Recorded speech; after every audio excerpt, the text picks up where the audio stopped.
everyone, and welcome to another podcast from Intrepid English.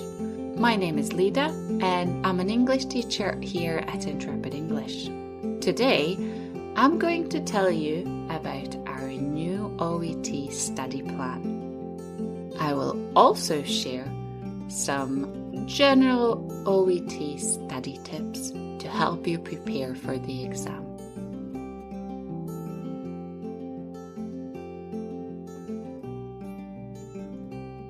Many OET candidates that we've met at Intrepid English are already confident and capable speakers of English, but they lack knowledge about the exam and how to best approach it. This is why we've created a sample study plan to help you organize your last month before the exam and help you get a score that you are happy with. We can also help you make a study plan for more extended time periods. Just get in touch with us at hello@intrepidenglish.co.uk. First, let's look at how to study for the exam. First off, it's important to set aside some time so that you can prepare. Look at your schedule and find a realistic goal for how much time you'd like to dedicate to it. Don't tell yourself to study for 1 hour each day. Pick a specific time during your day and do it then. We have suggested some topics you may want to revise each week in your study plan, but you should consider the areas you struggle with the most and focus on those. Finally, reflecting on what you've done in the past week is essential. You need to recognize all your hard work. It can also help you set goals for the following week. For example, if you repeatedly can't reach some goals, you may want to try a different approach or reconsider the scope of it. Now, let's go over the OET study resources you can use to study for the exam. We recommend revisiting the exam structure even if you've taken the test before. Go through each part and pay special attention to the skills tested in each subtest. You can, for example, take a look at our OET exam preparation course, which includes detailed information and practice for each subtest. Generally, the OET tests your communication skills within the healthcare environment. The listening and reading subtests focus on your ability to listen and read for gist, specific information, and detail. The writing and speaking subtests are based on situations you are likely to encounter in your professional practice. Some listening and reading resources that you can use are, for example, the BBC Inside Health podcast or the BMJ Talk Medicine podcast. BMJ stands for British Medical Journal.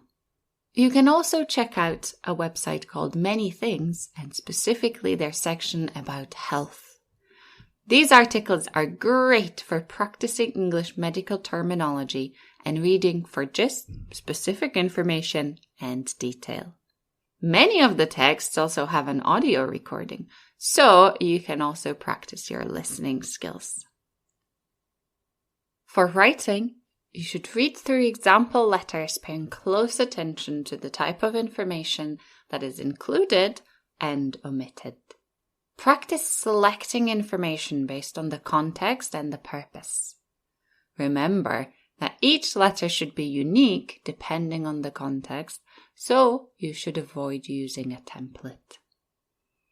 Use the sample test answers on the official OET website to understand what is expected of you and how it may differ from what you do in your professional practice. Finally, the speaking subtest focuses on your ability to communicate effectively with patients and carers. The role plays are candidate-led, which means that you need to take charge and structure the conversation to cover everything you need. Pay close attention to the context of the role plays and modify your language according to the situation. We recommend you get familiar with the exam structure by watching the Oet official YouTube channel, which has many sample speaking videos. There are a few things you should consider before making your study plan. Write them down so that you can easily refer back to them as you prepare. Number 1, write down your previous Oet results. This could be an exam you took or any mock test results. Number 2, write down your target Oet result. Be specific. Don't say anything above C.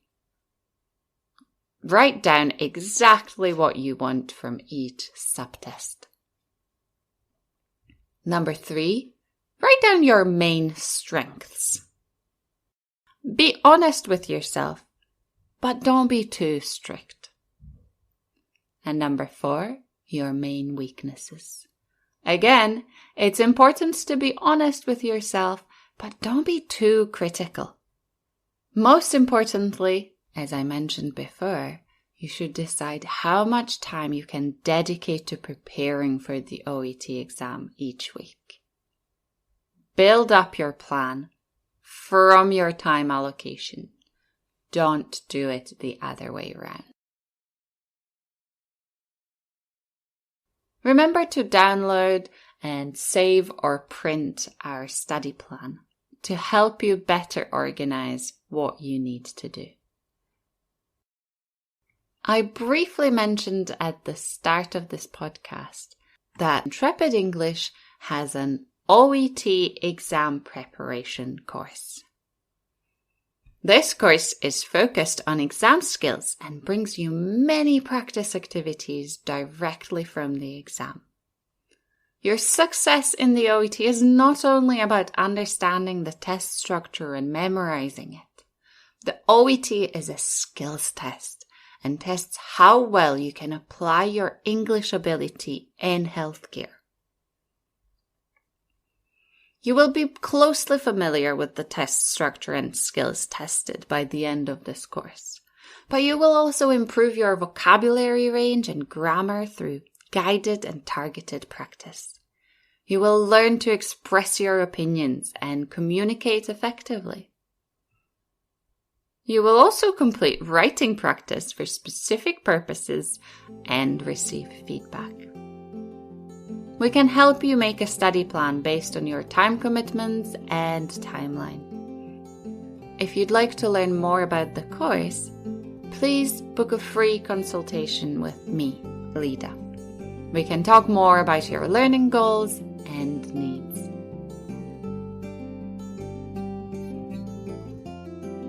This content was written and recorded by Lida. You can find out more about me and all the other Intrepid English teachers on the About Us page on the Intrepid English website. If you have any questions or you would like to request a topic for a future podcast, you can post it on any of our social media pages or email hello@intrepidenglish.co.uk. Thank you for listening and have a great day.